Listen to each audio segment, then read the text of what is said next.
Bienvenidos a Es Política, el programa de análisis y debate de Es Diario, que ya saben que cada fin de semana emitimos tanto en el canal de YouTube de Es Diario como también en la página web del periódico en esdiario.com.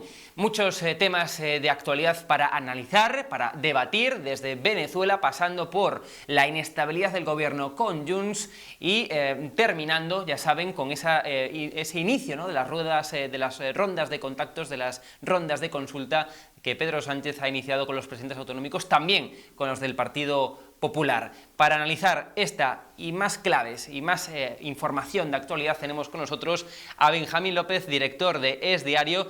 ¿Qué tal? Muy buenas. Y también tenemos con nosotros a José Manuel Sánchez, periodista del HuffPost. Muchas gracias por estar aquí con nosotros. Como decía, mucha actualidad por delante. El tema, yo creo que de la semana es Venezuela.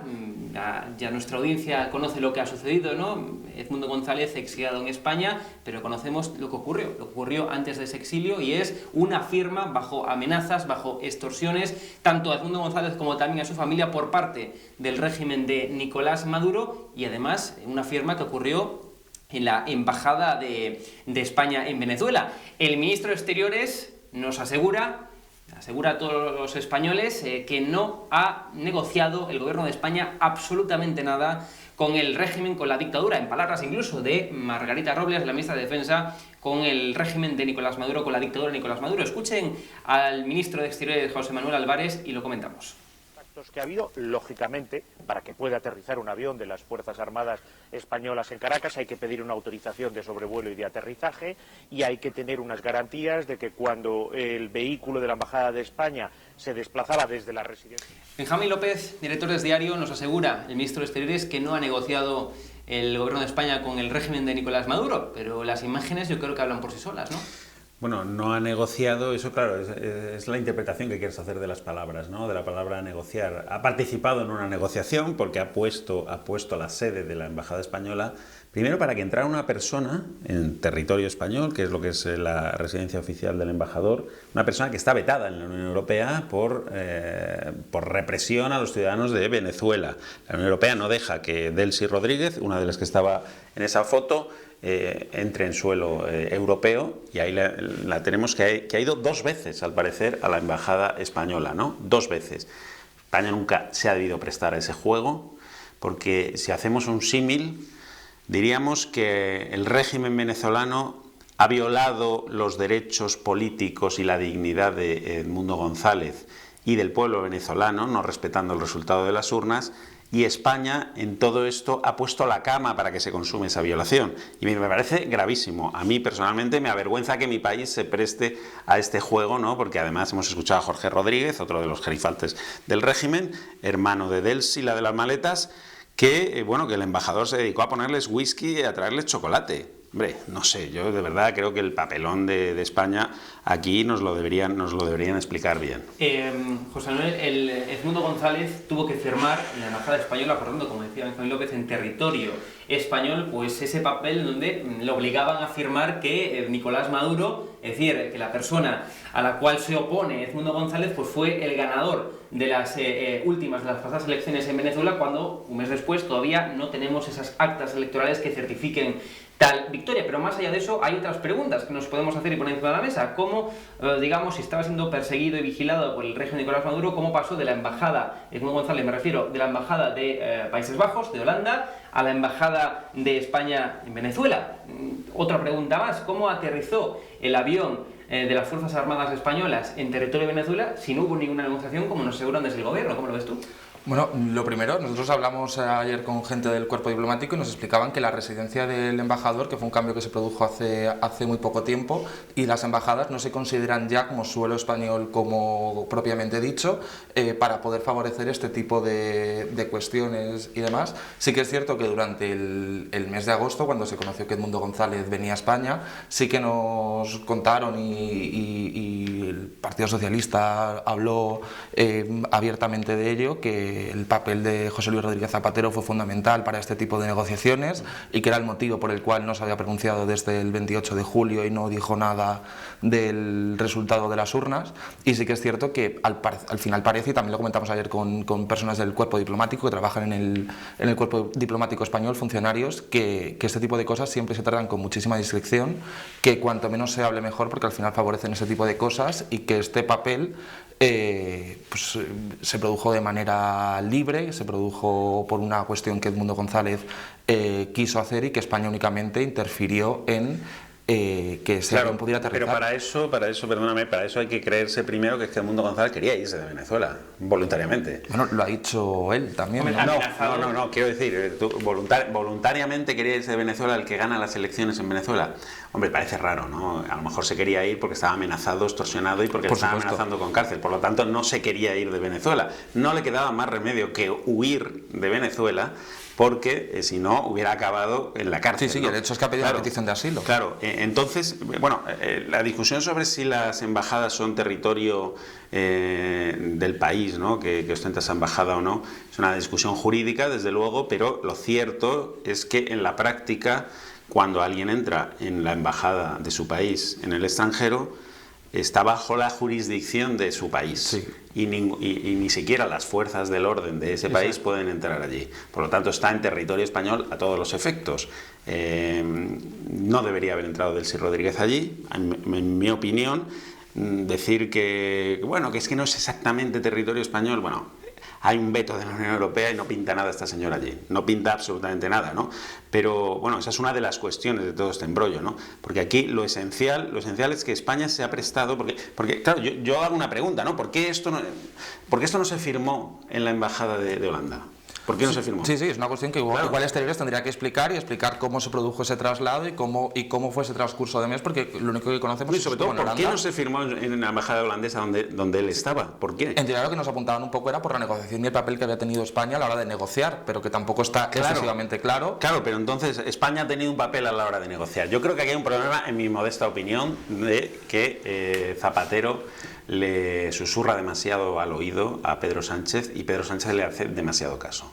Porque Zapatero y su papel en Venezuela están muy en entredicho desde hace mucho tiempo. ¿Qué hace allí? Cobra por los servicios que presta el régimen, sus continuas visitas, su camaradería con el régimen, con el dictador Maduro que le recibe en su casa. Hemos visto imágenes de la televisión pública venezolana donde Zapatero es recibido en casa de forma informal por el propio Maduro y su mujer. También y así durante años. Al final Zapatero tiene muy buena posición, tanto intenta tener un papel neutral. No. ¿Tiene buena prensa con la oposición?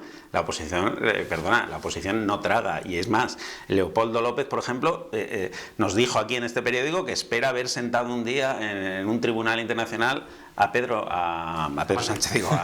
José Luis Rodríguez Zapatero, ¿no? O sea, la oposición no tiene un buen concepto de José Luis Rodríguez Zapatero, al revés, ¿no? Le consideran un agente del régimen. Y hablando de la oposición, vamos a hablar de la oposición, pero de la española, a Pedro Sánchez me refiero, al Partido Popular, y al tratamiento que está haciendo de este asunto que estamos debatiendo, con palabras, como denominan desde el Gobierno de España, pues muy duras y muy gruesas contra Pedro Sánchez, calificándolo como de cómplice, ¿no?, de la dictadura de Nicolás Maduro, unas palabras que están siendo muy criticadas por parte del Gobierno y, digamos, también incluso, bueno, pues por otras personas afines, ¿no?, al Gobierno de Pedro Sánchez. Es más, en este sentido, publicáis en el HuffPost pues que hay un malestar con Esteban González Pons, con con una de las personas que más manda, de hecho, podemos decir, ¿no?, dentro del Partido Popular, por haber asegurado, ¿no?, bueno, pues lo que estamos leyendo en pantalla, que de alguna forma el Gobierno de España está siendo cómplice de la dictadura de Nicolás Maduro, con unas palabras, como digo, muy gruesas, muy duras contra Pedro Sánchez, que vamos a escuchar a continuación.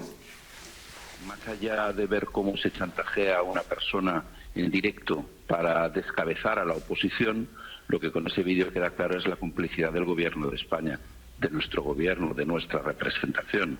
España implicada en la operación de convertir a Maduro en dictador por más tiempo, por un tiempo indeterminado, que es como están los dictadores, y eso produce una profundísima indignación. Nuestro gobierno es cómplice de lo que ha sucedido en Venezuela. Recordemos que Edmundo González estaba acogido en la embajada de Países Bajos, no en la española, en la de Países Bajos. Y muy probablemente, como Países Bajos no les permitió chantajearlo en la residencia de su embajador, fue trasladado a la residencia del embajador español para que el chantaje y la coacción fueran posibles. Cómplice del chantaje, de la coacción, dice Esteban González Pons, que el gobierno de España, por tanto, ha sido cómplice del chantaje y de la extorsión a Edmundo González. Palabras yo creo que muy gruesas. ¿Cómo lo ves, José Manuel? Bueno, lo que hablábamos, que lo publicaban dos compañeros, Javier Escartín y Pablo Montesinos. Dentro de PP había cierto estupor porque al final comenzamos la semana con la noticia de que dos españoles, dos bilbaínos, habían sido detenidos acusados de terrorismo por el régimen de Maduro, por la dictadura de Maduro, en la que decía que iban a cometer actos terroristas y que trabajaban para el CNI español, y la prueba era que nadie se va en septiembre de vacaciones y que pintaban allí, como si la gente no se fuera en septiembre de vacaciones. Y al final tenemos, por un lado, a la oposición española hablando de que España ha colaborado a favor de este golpe de Estado de Maduro, y Maduro diciendo lo contrario. O sea, que al final es como de un papel de exagerar y demás, y lo que nos comentaban, que la noticia que hacía referencia que hemos publicado, que al final el propio PP era como de ¿con qué salimos? Porque ayer la noticia del día era que Alberto Núñez Feijóo se iba a reunir con Meloni, y al final, más que hablar de Meloni, y el titular que salió era más de responder y respaldar a lo que había dicho Esteban González Pons, que al final era como, bueno, pues algún tipo de... Bueno, yo es que me da la impresión de que, vuelvo a lo de antes, que Zapatero le susurra demasiado en el oído a Pedro Sánchez, y Pedro Sánchez le hace demasiado caso, ¿no? Porque si bien es verdad que Edmundo González era carne de presidio y iba a acabar en la cárcel, también es cierto que de forma, no sé si voluntaria, involuntaria o cómo, al final resulta que el gran beneficiado de toda esta operación es Nicolás Maduro. La oposición queda descabezada, el ganador de las elecciones no está en el país, por lo tanto es difícil que alguien ocupe el poder si no está en el país, ¿no? Sí, pero aquí se queda sin oposición y se queda, diríamos, con una autopista para perpetuarse en el poder, que es lo que busca. Pero aquí también pregunto, es decir, evidentemente el régimen de Nicolás Maduro está extorsionando, amenazando no solamente a Edmundo González, sino que también a su familia, como ya ha trascendido, le están avisando de que se atengan las consecuencias si se quedaba en Venezuela, pero más allá de eso, claro, poniéndonos ya en la situación del gobierno de España. Aquí hay una cuestión también que yo creo que es evidente, ¿no? Y es que Edmundo González, a pesar de que ha favorecido el régimen de Nicolás Maduro el que haya venido exiliado, huido aquí a España, pero ciertamente es mejor que esté aquí en España, exiliado y huido, que no en una cárcel o recluido en una embajada en Venezuela. Claro, aquí es que hay dos cuestiones, ¿no? Por una parte está que favorece y beneficia al régimen, pero por la otra también está la cuestión humanitaria, que desde luego el gobierno de España, el gobierno de Sánchez, ha contribuido a que venga aquí a España, y creo que en términos humanitarios es una buena noticia que esté aquí en España Edmundo González y no... digamos, en Venezuela en una cárcel. No sé cómo lo ves. Sí, por supuesto, porque lo primero de todo es que si Edmundo González no hubiera venido hace 2 semanas a España, ahora mismo, lo que decías, estaría en una cárcel o seguiría en una situación muy complicada sin poder salir de una embajada y sin ningún tipo de margen de acción, porque al final tenía apariciones muy limitadas, muy de paradero desconocido, ni sabía dónde estaba todo muy medido, y desde aquí sí que es cierto que puede tener mucha más labor, que era esto que comentaba María Corina Machado, de ella desde Venezuela y él desde fuera, en el que puede tener un papel internacional mucho más activo. Pero aquí Benjamín López es, ¿por qué nos mienten desde el gobierno? ¿Por qué dicen que no ha habido negociación? Cuando, hombre, pueden explicar, pues ha habido una negociación con la dictadura de Nicolás Maduro, que aquí podemos entrar si se debe o no negociar con un dictador, ¿no? Pero al menos que digan, ha habido una negociación con la ayuda de José Luis Rodríguez Zapatero para traer aquí a España a Edmundo González. Sí, pero ahora han dicho ha dicho que el gran artífice, el gobierno ha reconocido, sí, que estaba Zapatero, estaba detrás, y que era el que había facilitado la salida. Bueno, pues eso es una negociación. Es verdad que Zapatero no es parte del gobierno español, pero yo insisto, yo creo que Zapatero es el que ha urdido toda esta trama. Y claro, no puedo pensar demasiado bien de las intenciones de José Luis Rodríguez Zapatero. Es que esa es la cuestión, para mí esa es la clave. José Luis Rodríguez Zapatero lleva ligado al régimen venezolano años, ha hecho decenas de viajes a Venezuela, él siempre lo ha justificado como la defensa también de la mediación entre la oposición y tal, pero al final lo que vemos es que él cena en casa del dictador, él tiene una relación de camaradería con el dictador, y vemos cómo los opositores siguen en la oposición, perseguidos. Guaidó, que fue el reconocido como presidente legítimo de Venezuela, jamás pudo gobernar. No sé, su mediación ha fracasado. Para él era una jugada maestra, porque claro, él fue de observador a las elecciones venezolanas. No sabemos lo que ha observado, porque no nos lo ha contado, no sabemos lo que observó. Desconocemos absolutamente cuál es su balance de esas elecciones. Nunca nos ha dicho si aquello le parece un pucherazo, qué ha pasado con las actas. O sea, su observación la desconocemos, no sabemos a qué fue, supuestamente como observador, digo, pero en realidad, claro, parece más bien que está trabajando para el régimen venezolano, ¿no? Porque sí, él se justifica como una especie de labor humanitaria, sacar a un opositor que está perseguido allí. Por cierto, si hay un opositor perseguido, habrá que reconocer que aquello es una dictadura, ¿no? Porque que yo sepa, en las democracias no se persigue a los opositores, ¿no? Ni se les encarcela, cosa que el gobierno español tampoco hace, no reconoce que aquello siquiera sea ya no que sea el vencedor legítimo de las elecciones, el Mundo González, sino ni siquiera que aquello es una dictadura, ¿no? Y claro, es que es absolutamente incomprensible, ilógica, incoherente la posición del gobierno español, que yo creo que aquí se deja guiar por Rodríguez Zapatero, que a mi juicio tiene intereses oscuros porque no los ha aclarado nunca en Venezuela, ¿no? Gana dinero en Venezuela, le pagan en Venezuela, yo no lo sé, no tengo ni idea, pero da esa impresión, desde luego, porque nadie hace ese ímprobo trabajo, nadie deja su tiempo con decenas de viajes a Venezuela. Siempre sale favorecido de todas sus tejemanejes el régimen venezolano, que sigue allí en el poder, y yo no sé, ¿cuál es la postura aquí del gobierno español? Que además es muy duro con Milei, porque insulta, entre comillas, insulta a Begoña Gómez, retira al embajador España, rompe relaciones, y en cambio en una dictadura no se atreven a decir ni que es dictadura, ni que aquel es un dictador, ni que ha perdido las elecciones, ni quita al embajador, ni rompe relaciones. Que aquí detrás de esto hay una labor diplomática detrás, y la labor diplomática requiere bajar mucho el tono, requiere mucho. Como en Argentina. Bueno, Argentina es otro caso. En este caso están hablando de unas elecciones, pero es que son dos países, que ¿no? Nadie Además, reconoce, porque no se ha podido demostrar que fueron limpias, que no hubo un pucherazo, porque no se han publicado las actas, y mediante la cual se está amenazando al que previsiblemente ha sido el ganador de las elecciones hasta que se reconozcan esas actas y se verifique, y se está amenazando con meterle en la cárcel. Al final lo que se está haciendo es una labor de evitar que esta persona sea otra víctima más, que ya lo está siendo porque ha tenido que abandonar su país y pedir asilo en España, pero que no esté en la cárcel y que no sea un represaliado más, y que desde aquí pueda tener otro tipo de margen de acción y de labor. Vamos a continuar con más temas. Vamos a hablar de la senda de estabilidad que Junts ya anunció que va a votar en contra, por tanto incrementando esa inestabilidad del gobierno. Pero antes y rápidamente vamos a comentar esta imagen que vamos a ver, y es de Feijóo, hablando con Giorgia Meloni, con la presidenta de la República de Italia. Lo estamos viendo en pantalla, sobre temas de inmigración y sobre temas concretamente también de inmigración irregular. Una imagen que tampoco es que se haya anunciado demasiado por ninguna de las dos partes, ni por la parte de Feijóo, que solamente prácticamente tenemos esta imagen y no han hecho demasiado eco dentro del Partido Popular de esta reunión, ni tampoco por la parte de Giorgia Meloni, que ni tan siquiera figuraba en la agenda de la presidenta de Italia, pues esta reunión con Alberto Núñez Feijóo. Parece que, bueno, existió la reunión, es evidente, lo estamos viendo en pantalla, pero parece que ninguna de las dos partes le gusta mucho esta imagen. José Manuel, ¿cómo estás viendo?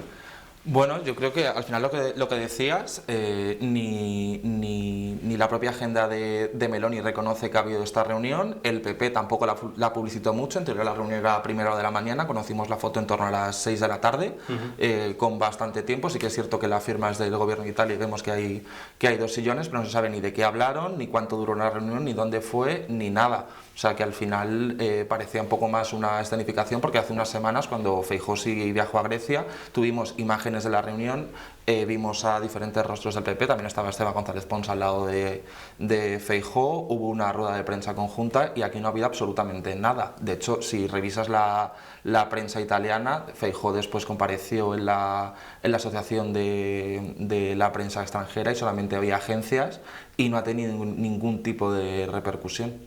Bueno, yo creo que es una foto más de consumo interno que otra cosa. Esto yo creo que hay que leerla en clave de votantes del Partido Popular y votantes de Vox, ¿no? En un momento además en el que el CIS de Tezanos, si es que hay que creerse algo del CIS de Tezanos, dice que la principal preocupación en España es la inmigración, ¿no? Entonces Feijóo yo creo que ha ido a robarle un poco la foto a Abascal, ¿no? Lo que me sorprende, claro, la escondió, pero la ha pedido a la vez, ¿no? La foto, porque esta foto, esa iniciativa de Feijóo, que viaja a Italia y le pide una reunión a Meloni. Meloni se la concede, entonces no veo que la hayan escondido, porque si lo hubieran escondido no lo hubiera pedido. No publicitado demasiado. Claro. Cuando porque ya te digo, las cosas, esta foto yo creo que al final la ha visto todo el mundo y sobre todo la han visto los que votan al PP, los que votan a Vox. Pero tú crees que iba más bien esta foto hacia el electorado de Vox, que evidentemente... Hacia el consumo interno, ¿no? Y hacia el electorado del Partido Popular, muy preocupado también con el tema de la inmigración, ¿no? Y también le viene bien a Meloni esto, porque al final Meloni ha roto con el grupo de Abascal en el Parlamento Europeo y al final también es otra forma de acercarse al Partido Popular Europeo. A mí me llama la atención los titulares, ¿no? La ultraconservadora, la ultraderechista, Meloni, etcétera, etcétera, en todos siempre con el adjetivo, ¿no? Por delante, la ultraderechista Meloni. Bueno, con esta ultraderechista, con esta ultraconservadora, con esta persona de extrema derecha y tal, se reunió Pedro Sánchez. Querida Georgia, le decía. Bueno, no sé si querida Georgia es una ultraderechista, yo creo que no. Pero en todo caso me llama la atención, ¿no? El tratamiento que se hace en España de la jefa de gobierno italiana, ¿no? Ultraderechista. Bueno, no sé, entonces pregunto, ¿Yolanda Díaz es ultraizquierdista? No hay que olvidar que aquí Feijóo ha ido a hablar de migración y la política migratoria de Meloni es ir contra los derechos humanos, no contra los derechos humanos. Ir contra los derechos humanos, no se deja que los barcos de rescate puedan atracar en Italia, prestar ayuda humanitaria, y la política que ha ido desarrollando Meloni sí que es cierto que le ha ido moderando y adaptando un poquito al discurso europeo porque también le venía bien de imagen de cara a Europa y de cara a la imagen que se proyecta internacionalmente de sí misma. Es contra los derechos humanos. Pero entonces la Unión Europea tolera que se violen los derechos humanos en su territorio, ¿no? De los inmigrantes, ¿no? O sea, porque yo creo que es mucho decir para que otros países hagan el trabajo sucio como hace Turquía. Sí, pero ¿tú crees que la Unión Europea está permitiendo que Meloni viole los derechos humanos de los inmigrantes o Meloni está cumpliendo la ley? Porque Pedro Sánchez en un momento dado, ¿no? ¿Verdad? Cuando en su viaje a África dijo que esto de la inmigración ilegal que había que ponerle coto, ¿no? Porque no puede ser simplemente que venga aquí gente que no sabéis quién es, que además dijo él, las redes de la inmigración ilegal están ligadas también a otros delitos más graves como el tráfico de drogas, el terrorismo, etcétera, vinculando inmigración ilegal a terrorismo y drogas, a delincuencia. Y claro, este mensaje es el mismo en el fondo que Meloni. Lo que pasa es que ella lleva a la práctica unas medidas que han hecho que la inmigración ilegal, que aquí hay que distinguir entre legal e ilegal. La ilegal simplemente no puede venir. Eso dice la ley española y supongo que la italiana. Y ha reducido la inmigración ilegal un 60% en Italia, ¿sabes? ¿Pero qué hay que hacer? Bueno, la inmigración, lo decías, según el CIS de Tezanos, es uno de los temas que más preocupan a los españoles. Inmigración ilegal. ¿Qué hay que hacer con la inmigración ilegal? Bueno, para empezar, yo creo que todo esto parte de una política europea que es fracasada, que lo único que hace es tirar el balón hacia adelante y ya nos vendrá otra vez y seguiremos. Que al final es lo que te decía, pagamos a otros países limítrofes con la Unión Europea para que hagan el trabajo sucio y mientras tanto pues vamos capeando como queramos y mientras tanto no estamos actuando correctamente en los países de origen, que es esto a lo que te referías de Pedro Sánchez en su gira africana, que también decía en Rajoy, decía Casado, decía claro. Y defendía al PP y defienden muchos países de Europa, pero al final lo que se está haciendo es pues que cada uno juegue sus cartas en sus fronteras, en este caso España por las políticas restrictivas de la migración que está aplicando Grecia, Italia, ha hecho que el problema se traslade a Canarias con un aumento que está viendo, que lo está viendo este verano con cayucos que digan día sí y día también, pero realmente no se aporta ningún tipo de... Pero bueno, el fascista que gobierna en Alemania, que es socialdemócrata, que gobierna en Alemania, creo que ha cerrado sus fronteras, ¿no?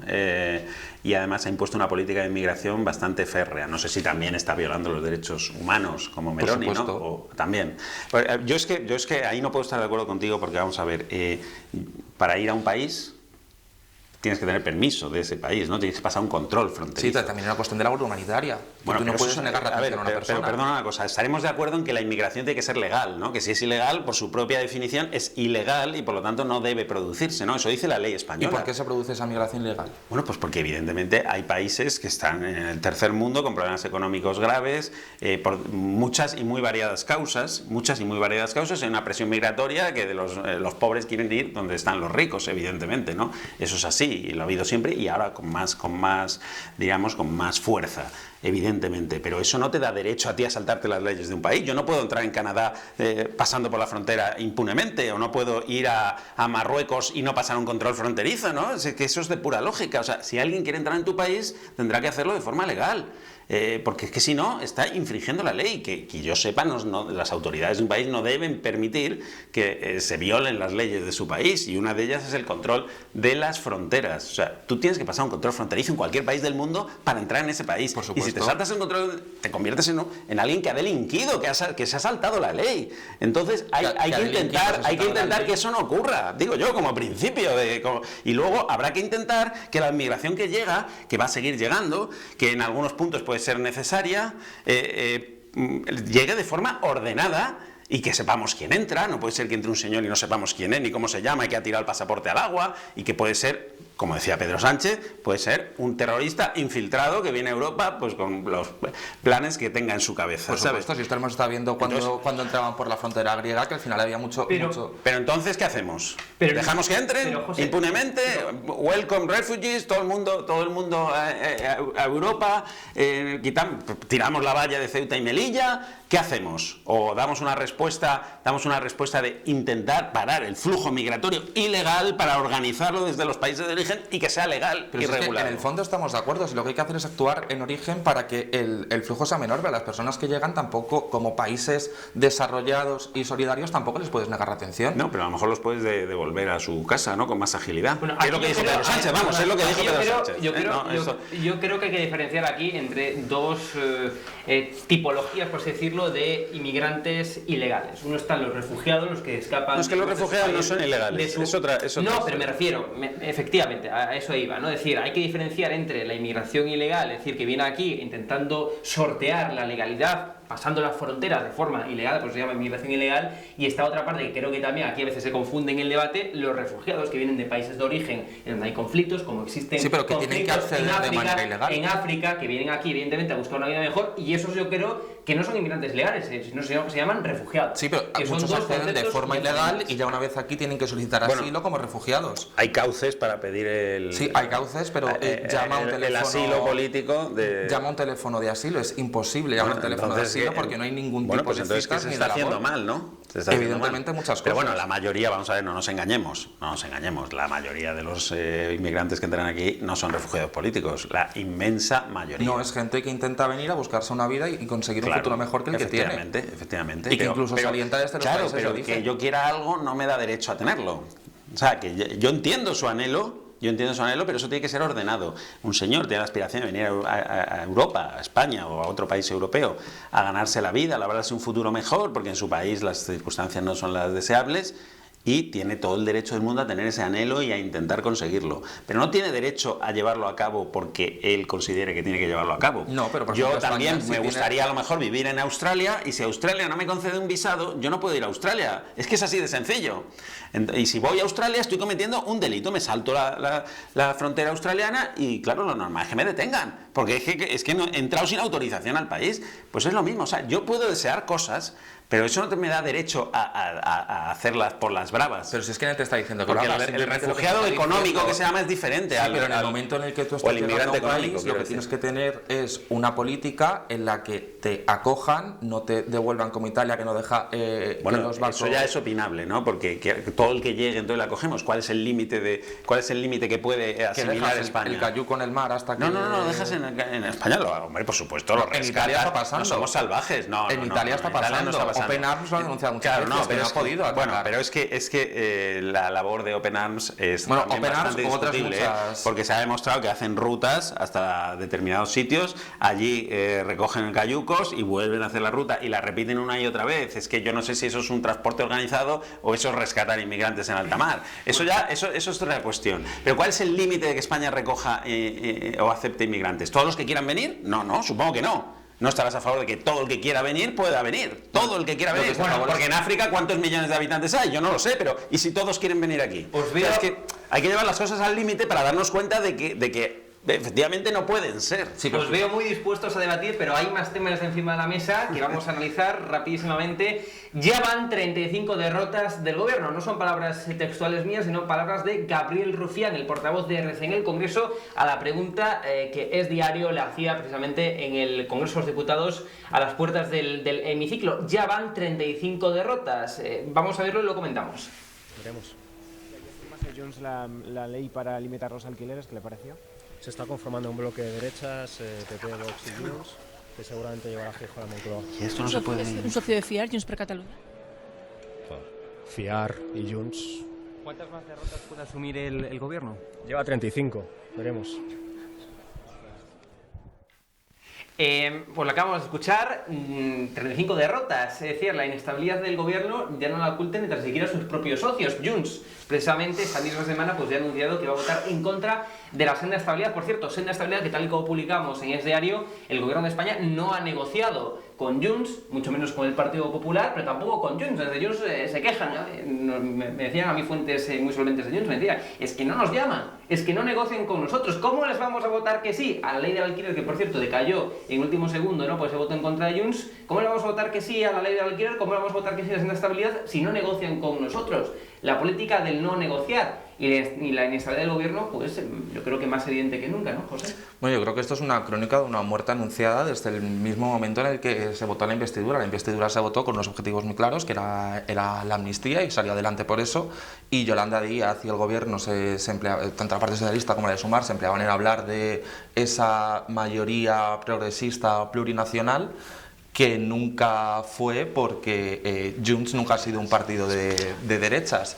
O sea, nunca ha sido un partido de izquierdas y siempre ha sido un partido de derechas que siempre ha defendido lo suyo, y la prueba está en que ha votado siempre más en línea con el Partido Popular que con el Partido Socialista. Entonces, esto es una cuestión que se veía venir, que en cuanto se aprobara la amnistía iba a ser muy complicado. Además, sumado a esto que dices, que no solamente es Junts, sino que coinciden buena parte de los socios parlamentarios del gobierno del bloque de investidura, en la que dicen que el Partido Socialista no llama, y lo que llama viene a ser muy poco, hacerlo in extremis, lo cual dificulta mucho hacer las labores de... Pero entonces, ¿cómo se puede consentir un gobierno que no habla, ya no solamente con el principal partido de oposición, que me refiero al Partido Popular, sino con el principal partido del Congreso, que recuerdo que ganó las elecciones pasadas desde julio? O sea, ni con sus socios, ni tampoco con el gobierno de la oposición. O sea, sí, es muy difícil, ¿no? Y el gobierno del diálogo. Vamos a ver, si un árbol tiene las raíces podridas, que es lo que ha pasado esta legislatura, pues todo lo que sale de ahí está podrido, ¿no? Entonces, es que no se puede esperar nada de esta legislatura, porque esta legislatura arranca con la compra de la investidura, con una ley inconstitucional para el propio presidente del gobierno,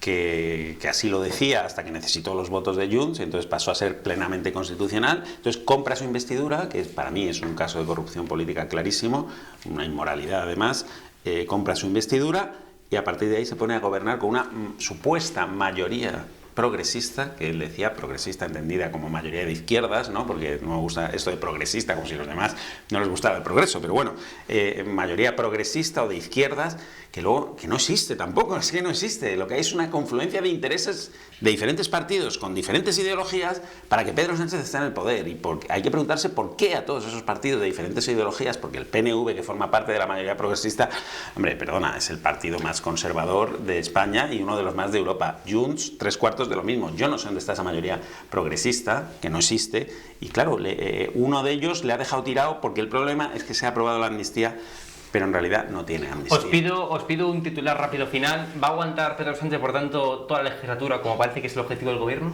Pedro Sánchez va a aguantar la legislatura, va a agotarla, convocará elecciones en 2027 un poquillo antes, y los presupuestos no van a ser ningún problema para gobernar. Pues desde luego coincido, esa es su intención, ¿no? Esa es su intención, porque él no quiere gobernar, él quiere estar en el poder, son cosas diferentes, ¿no? Gobernar no puede gobernar, no va a tener presupuesto, lo va a prorrogar 2 años, no va a poder sacar prácticamente adelante ninguna ley, y si alguna que saque será, desde luego, ley poco lesiva para los intereses generales, ¿no? Porque favorecerá a sus socios independentistas. Es que es el problema. Él dijo que nunca iba a hacer descansar la gobernabilidad en los independentistas. Es precisamente lo que está pasando. Si sale alguna ley adelante, es una ley que le interesa a los independentistas, y si le interesa a los enemigos de España, a lo mejor es que al resto de España no le viene demasiado bien. Eso no se llama gobernar, eso se llama, para mí, ir en contra del interés general para estar en la Moncloa. Bueno, espero que cuando termine este programa os saquéis fotos vosotros dos ahí fuera, lo digo porque la que se lió con Borja Semper y Gabriel Rufián, claro, dos personas que piensan diferente, ahora parece que no pueden hablar y como que se están escondiendo, ¿no?, en pleno patio del Congreso, y parece, según dicen algunos,